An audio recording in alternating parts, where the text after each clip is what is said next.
Good morning all of you. आज हम human resource planning और कंपोजिशन मैनेजमेंट की 40 लेक्चर की क्लास ले रहे हैं, जो कि यूनिट 5 से रिलेटेड है। हम लोग जो इसके मॉड्यूल के अंदर जो पढ़ रहे थे वो बेनिफिट और इंसेंटिव के बारे में पढ़ रहे थे। तो आज जो बेनिफिट के बाद जो हमारा हमने जो पिछले लेक्चर के अंदर एम्प्लॉय बेनिफिट पढ़ा था, उसके बाद जो ये 40 लेक्चर है हमारा, वो मैटरनिटी बेनिफिट्स और नॉन स्टैट्यूटरी बेनिफिट से रिलेटेड है। तो हम लोग स्टार्ट करते हैं आज का लेक्चर हमारा। There are some statutory benefit which must be provided to employ such as. अगर हम देखें तो कुछ स्टैच्यूटरी बेनिफिट्स हैं, है ना, जिनको हम मैटरनिटी बेनिफिट्स भी कहते हैं, वो एम्प्लॉयज़ को जो दिए जाते हैं वो कुछ इस तरीके से हैं जो मैंने आपको पॉइंट के थ्रू बताए हैं। Number 1 is social security federal program paid through FICA tax withholding from employees pay and match by the employer. जो पहला जो हमारा पॉइंट है वो है सोशल सिक्योरिटी, जो कि एक मैटरनिटी बेनिफिट होता है, जिसको हम सिक्योरिटी बेनिफिट भी कहते हैं। तो ये एक फेडरल प्रोग्राम होता है जिसको पे किया जाता है FICA टैक्स से, जिसकी होल्डिंग जो है एम्प्लॉयज़ पे करती है और जो कि एम्प्लॉयर से मैच होता है। सेकंड हमारा है medicare, federal program paid through FICA tax withholding from employees pay and match by the employer. उसके बाद जो सेकंड बेनिफिट है वो है मेडिकेयर। मेडिकेयर है जो वो फेडरल प्रोग्राम के पेड थ्रू होता है, जो कि FICA टैक्स के अंदर होता है, और ये जो होल्डिंग्स होती हैं ये एम्प्लॉयज़ पे करता है और ये एम्प्लॉयर उसको मैच करता है। उसके बाद अगर हम देखें, जो थर्ड पॉइंट है हमारा वो है workers compensations provides a benefit to employees who are injured on the job. The coverage is usually purchase through a property and casualty broker along with the business's general liability policy. The workers' compensation premiums are the based on the payrolls and job classification of the employees.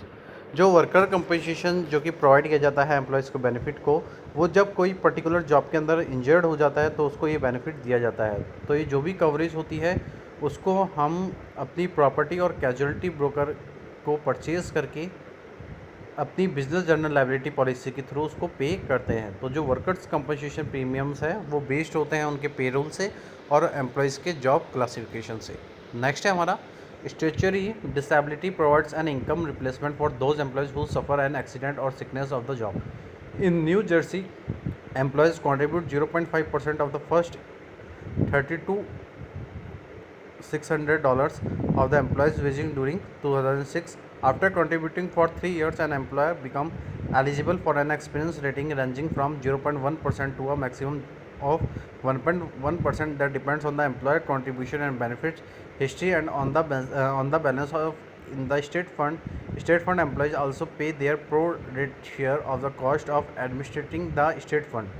Employers covered under private plans and self-insured employers pay up to 1/20 of 1% of total taxable wages for the state's cost in the monitoring those plans. अगर हम देखें तो जो next benefit है हमारा वो है statutory disability, जो कि प्रोवाइड किया जाता है हमारी इनकम रिप्लेसमेंट से, जो कि एम्प्लॉयज़ को दी जाती है जो कि सफ़र हो जाते हैं किसी पर्टिकुलर जॉब के अंदर एक्सीडेंट होने से या सिकनेस से।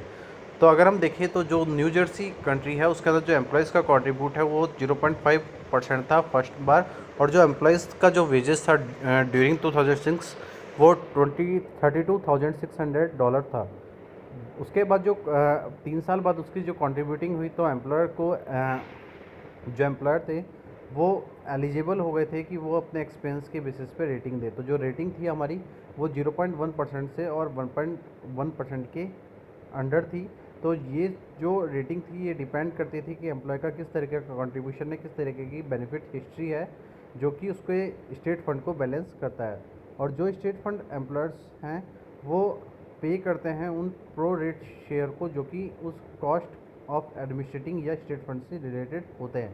तो जो एम्प्लॉयर्स हैं वो कवर करते हैं उन प्राइवेट प्लान्स को, जो कि उनके सेल्फ इंसर्ट एम्प्लॉयर्स पे होते हैं, जो कि 1/2 of 1% of total tax payable wages होते हैं, जो कि स्टेट कॉस्ट होती है जिसको प्लान्स के अकॉर्डिंग मॉनिटरिंग की जाती है। उसके बाद जो नेक्स्ट बेनिफिट है वो है federal and state unemployment insurance.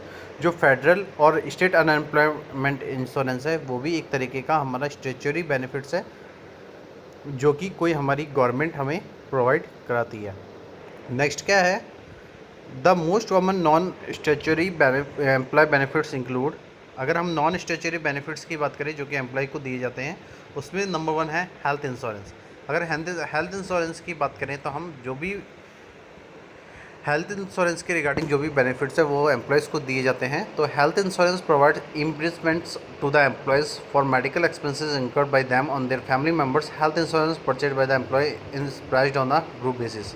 जो हेल्थ इंश्योरेंस है वो एम्प्लॉयज़ को प्रोवाइड किए जाते हैं और जो भी मेडिकल एक्सपेंसेस जो वो इंकर्ड करता है और उसके जो भी फैमिलीज मेम्बर्स इंकर्ड करते हैं वो उनके रिगार्डिंग बेनिफिट दिए जाते हैं।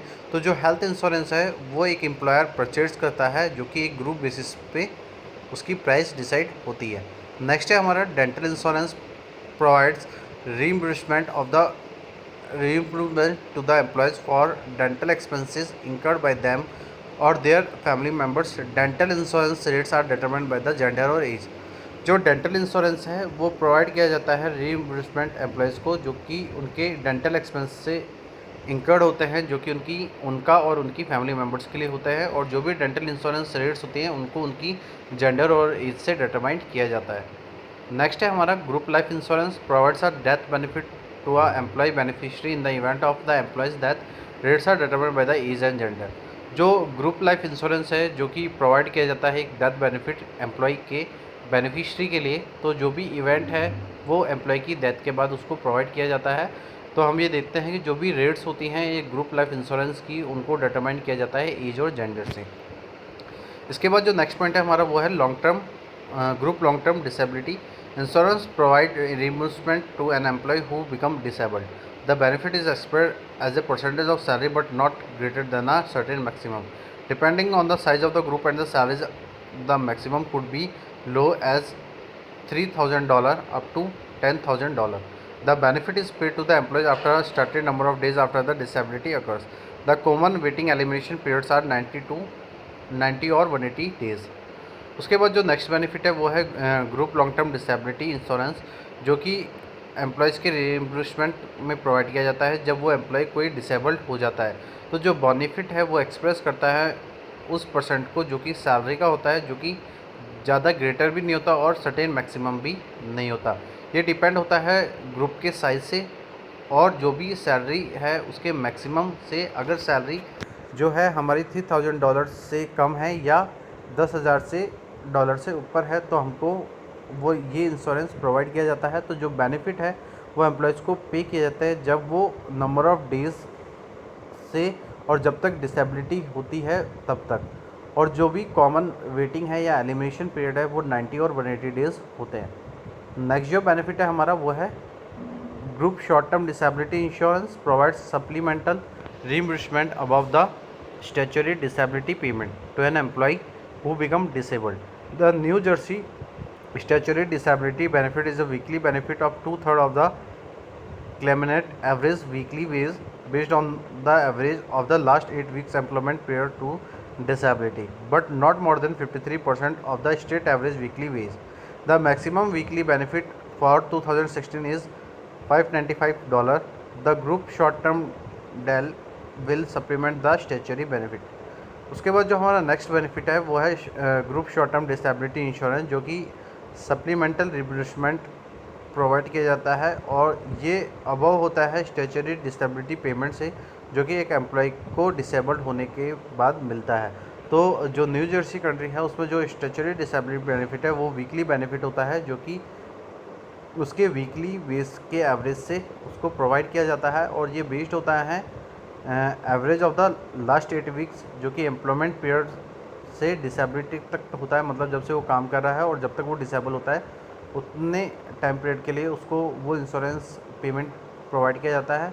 और ये 53% से मोर देन नहीं होता और इसके अंदर किसी भी तरीके की स्टेट एवरेज वीकली वेजेस के बेसिस पे उनको बेनिफिट दिए जाते हैं। तो जो मैक्सिमम वीकली बेनिफिट है वो 2016 के अंदर न्यू जर्सी कंट्री के अंदर $595 था। तो जो ग्रुप टर्म था वो एक सप्लीमेंट होता है किसी स्टैट्यूटरी बेनिफिट का।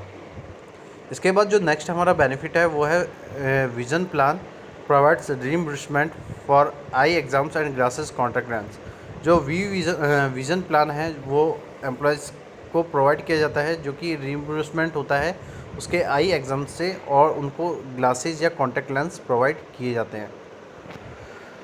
इसके बाद जो नेक्स्ट हमारा बेनिफिट है वो है सेक्शन 125 प्लान। जो सेक्शन 125 प्लान है वो क्या है हमारा, मेडिकल रीइंबर्समेंट, डिपेंडेंट केयर और ट्रांसपोर्टेशन। जो सेक्शन 125 है हमारे एम्प्लॉयमेंट लॉ का, उसके अंदर जो प्लान्स हैं वो सेक्शन 125 के अंदर मेडिकल रीइंबर्समेंट, डिपेंडेंट केयर और ट्रांसपोर्टेशन से रिलेटेड है, जो कि एक नॉन स्टैट्यूटरी बेनिफिट में काउंट किए जाते हैं।